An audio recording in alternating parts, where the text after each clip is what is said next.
ಎಲ್ರಿಗೂ ನಮಸ್ಕಾರ ಸ್ನೇಹಿತರೆ. ಗುರು ಶಂಕರಾಚಾರ್ಯರ ಜೀವನ ಕುರಿತಾಗಿ ಉಳಿದ ಭಾಗವನ್ನು ನಾವು ಕೇಳೋಣ. ಇಲ್ಲಿ ತಾಯಿ ಆರ್ಯಾಂಬ ಬೆರಗಾಗಿ ನಿಂತು ಬಿಡ್ತಾರೆ. ಈಗ ಅಪ್ಪಣೆ ಕೊಟ್ಟುಬಿಟ್ಟಿದ್ದಾರೆ, ಮಗ ಸನ್ಯಾಸಿಯಾಗಿ ಬಂದೇ ಬಿಡ್ತಾರೆ. ಈಗ ಶಂಕರಾಚಾರ್ಯ ಆಗಬೇಕು.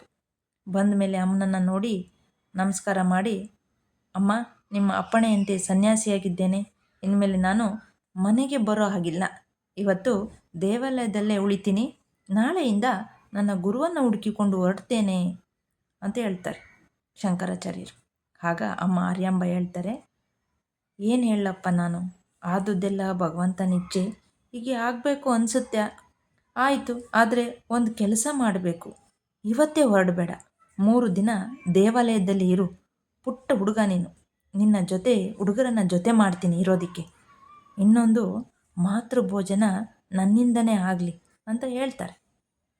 3 ದಿನ ಶಂಕರಾಚಾರ್ಯರು ಅಲ್ಲೇ ಇರ್ತಾರೆ ದೇವಾಲಯದಲ್ಲಿ. ಆಮೇಲೆ ತಾಯಿ ಜೊತೆ ಮಾಡಿ 3 ಜನ ಹುಡುಗರನ್ನ, ಅಂದರೆ ಪರಮೇಶ್ವರ, ನಾರಾಯಣ, ಸದಾಶಿವ ಅನ್ನುವ 3 ಜನ ಹುಡುಗರನ್ನ ಜೊತೆ ಮಾಡ್ತಾರೆ. ಇವರೆಲ್ಲ ಶಂಕರಾಚಾರ್ಯರಿಗಿಂತ ದೊಡ್ಡವರು. ಈ ಹುಡುಗರಿಗೆ ಆಶ್ಚರ್ಯ, ಸಂತೋಷ. ತಾಯಿಯ ಅಪೇಕ್ಷೆಯನ್ನು ನಾನು ಹಿಡಿದಿಟ್ಕೊಳ್ಳಿಕ್ಕೆ ಆಗಲ್ಲ, ನೀನು ಏನೋ ಧ್ಯೇಯ ಇಟ್ಕೊಂಡು ಹೊರಟಿದ್ದೀಯಾ ಸಾಧನೆ ಮಾಡಬೇಕು ಅಂತ, ಆದರೆ ನಾನು ಅಡ್ಡಿ ಮಾಡೋದಿಲ್ಲ. ಆದರೆ ಒಂದು ಆಸೆ ಇದೆಯಪ್ಪ ನನಗೆ, ಹೇಗೆ ಹೇಳಬೇಕು ಅಂತ ಗೊತ್ತಾಗ್ತಿಲ್ಲ, ಒದ್ದಾಡ್ತಿದ್ದೀನಿ, ಮನಸ್ಸಿನಲ್ಲೇ ಒಂದು ರೀತಿ ಕಳವಳ ಆಗ್ತಾಯಿದೆ ಅಂತ ಹೇಳ್ತಾರೆ ಆರ್ಯಾಂಬ. ಆಗ ಶಂಕರರು ಹೇಳ್ತಾರೆ, ಅಮ್ಮ ನೀನು ಸಂಕೋಚ ಪಡಬೇಡ, ಮನಸ್ಸಿನಲ್ಲಿ ಏನಿದೆ ಅಂತ ಹೇಳ್ಬಿಡು, ಹಗುರಾಗುತ್ತೆ. ಒಂದೇ ಆಸೆ ಇದೆ ನನಗೆ ಶಂಕರ, ಅದು ಅಂತಿಮ ಕಾಲದಲ್ಲಿ ನೀನು ನನ್ನ ಜೊತೆಗಿರಬೇಕು, ನನ್ನ ಶರೀರಕ್ಕೆ ಅಂತ್ಯ ಸಂಸ್ಕಾರವನ್ನು ನೀನೇ ಮಾಡಬೇಕು ಅಂತ ಹೇಳ್ತಾರೆ. ಸನ್ಯಾಸಿ ಆದಮೇಲೆ ಮನೆಗೆ ಸಂಬಂಧ ಇರೋದಿಲ್ಲ ಸ್ನೇಹಿತರೆ.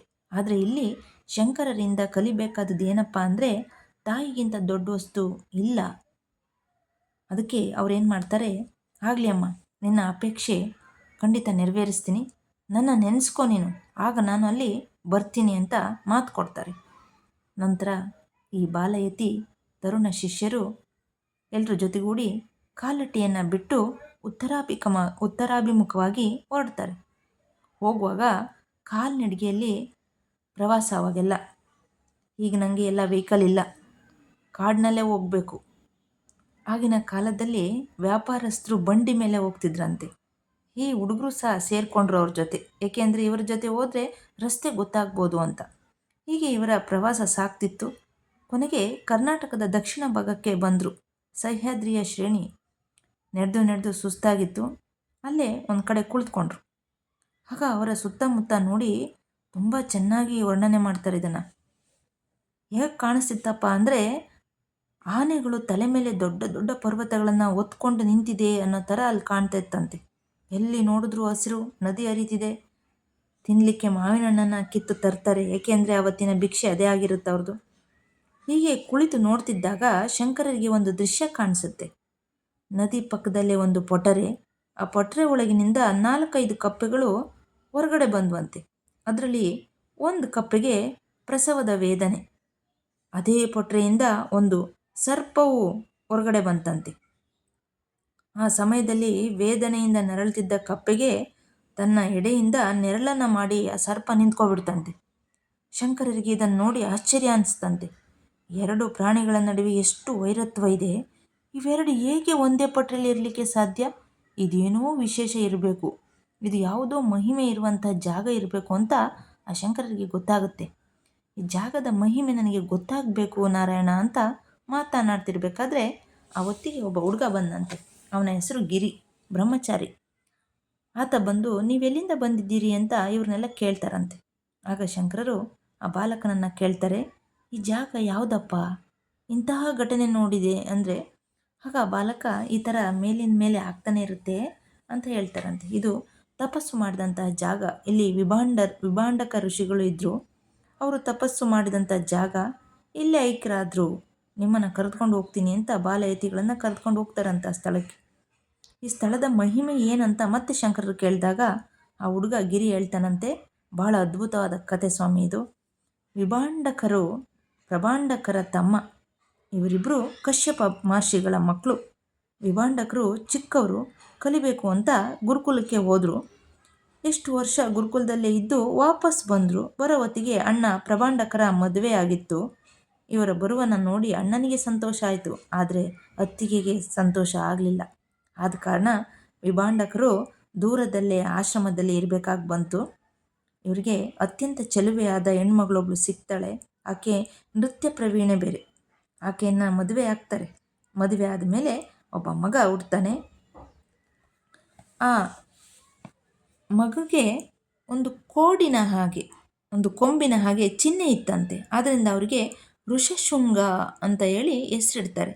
ಈ ಮಗ ಹುಟ್ಟಿದ ಸ್ವಲ್ಪ ದಿನದಲ್ಲೇ ತಾಯಿ ತೀರೋಗ್ತಾರೆ. ಆಗ ತಂದೆನೇ ಎಲ್ಲ ತಾಯಿ ತಂದೆಯಾಗಿ ಈ ಮಗನನ್ನು ಬೆಳೆಸ್ತಾರೆ. ಈ ಋಷಶೃಂಗರಿಗೆ ಸ್ತ್ರೀಯರನ್ನು ನೋಡಲೇ ಇಲ್ಲ. ಏಕೆಂದರೆ ಆಶ್ರಮದಲ್ಲಿ ಬೆಳೆದಿರೋದ್ರಿಂದ ಹೊರ ಪ್ರಪಂಚ ಏನೂ ಗೊತ್ತಾಗಲಿಲ್ಲ ಅವರಿಗೆ. ಸ್ತ್ರೀಯರನ್ನು ನೋಡಲಿಲ್ಲ. ಹಾಗಿದ್ದಾಗ ಇವರ ಆಶ್ರಮದ ಪಕ್ಕದಲ್ಲಿ ರಾಜ್ಯದಲ್ಲಿ ಅಂಗರಾಜ್ಯ ಅಂತಕ್ಕಂಥ ಒಂದು ರಾಜ್ಯ ಇರುತ್ತೆ. ಅಲ್ಲಿ ರೋಮಪಾದ ಅಂತ ರಾಜನಿರ್ತಾರೆ. ಈ ರಾಜ್ಯದಲ್ಲಿ ಮಳೆ ಆಗಲಿಲ್ಲ, ಬರ ಬಂದ್ಬಿಡುತ್ತೆ. ಆಗ ಏನು ಮಾಡಬೇಕು ಅಂತ ಪುರೋಹಿತರನ್ನ ರೋಮಪಾದರು ಕೇಳ್ತಾರೆ. ಆಗ ಅವರು ಋಷಶೃಂಗ ಮಹಾ ತಪಸ್ವಿ, ಅವನು ಬಂದು ಹೋಮ ಮಾಡಿದ್ರೆ ಮಳೆ ಆಗುತ್ತೆ ಅಂತ ಹೇಳ್ತಾರೆ. ಹಾಗಾದರೆ ಋಷಶೃಂಗ ಎಲ್ಲಿದ್ದಾರೆ ಅಂತ ಕೇಳ್ತಾರೆ.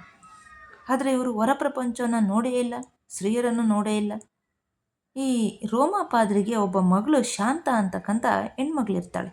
ಆ ಶಾಂತ ಏನು ಮಾಡ್ತಾಳಪ್ಪ ಅಂದರೆ ತನ್ನ ಸ್ನೇಹಿತರನ್ನು ಕರೆದುಕೊಂಡು ಆ ಋಷಶೃಂಗ ಇರ್ತಕ್ಕಂಥ ಆಶ್ರಮಕ್ಕೆ ಹೋಗ್ತಾಳೆ. ಋಷಶೃಂಗನಿಗೆ ಆಶ್ಚರ್ಯ ಆಗುತ್ತೆ ಇವ್ರನ್ನೆಲ್ಲ ನೋಡಿ. ಯಾರಪ್ಪ ಇವರು ಅಂತ ಯೋಚನೆ ಮಾಡ್ತಾನೆ. ಇವರೇ ಅವ್ರಿಗೆಲ್ಲ ಸನ್ಮಾನ ಮಾಡ್ತಾರೆ. ಋಷಶೃಂಗನೇ ಆ ಹೆಣ್ಮಕ್ಳಿಗೆಲ್ಲ ಸನ್ಮಾನ ಮಾಡ್ತಾರೆ, ಅತಿಥಿ ಸತ್ಕಾರ ಮಾಡ್ತಾರೆ. ಆಗ ಆ ಹೆಣ್ಮಕ್ಳು, ನೀವು ನಮ್ಮ ಊರಿಗೆ ಬರಬೇಕು ಸ್ವಾಮಿ ಅಂತಾರೆ. ಇವರ ತಂದೆ ಬೇರೆ ಆಶ್ರಮದಲ್ಲಿ ಇರಲಿಲ್ಲ, ಪ್ರವಾಸಕ್ಕೆ ಹೋಗಿರ್ತಾರೆ. ತಂದೆಯನ್ನು ಕೇಳಬೇಕಂದ್ರೆ ತಂದೆ ಬೇರೆ ಇಲ್ವಲ್ಲ ಅಂತ ಒಂದು ಚಿಂತೆ. ಆದ್ದರಿಂದ ಬರ್ತೀನಿ ನಡೀರಿ ಅಂತ ಋಷಶೃಂಗ ಹೇಳ್ತಾರೆ.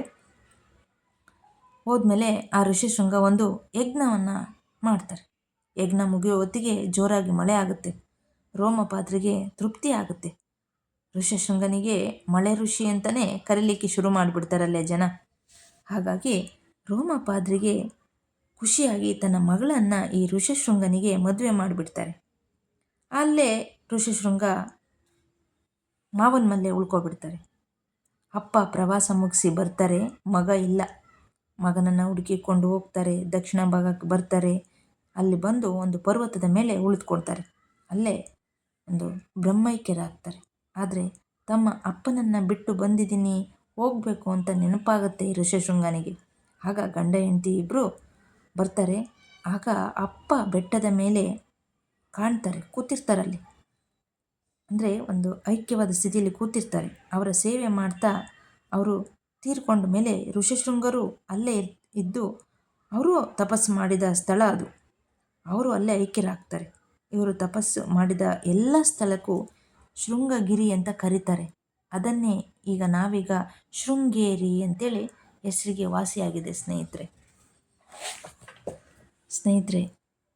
ಇನ್ನು ಮುಂದಿನ ಭಾಗದಲ್ಲಿ ನಾವು ಗುರು ಶಂಕರಾಚಾರ್ಯರ ಜೀವನ ಚರಿತ್ರೆ ಏನಾಗುತ್ತೆ ಅಂತ ತಿಳ್ಕೊಳ್ಳೋಣ. ಅಲ್ಲಿ ತನಕ ಧನ್ಯವಾದ ಸ್ನೇಹಿತರೆ. Thank you.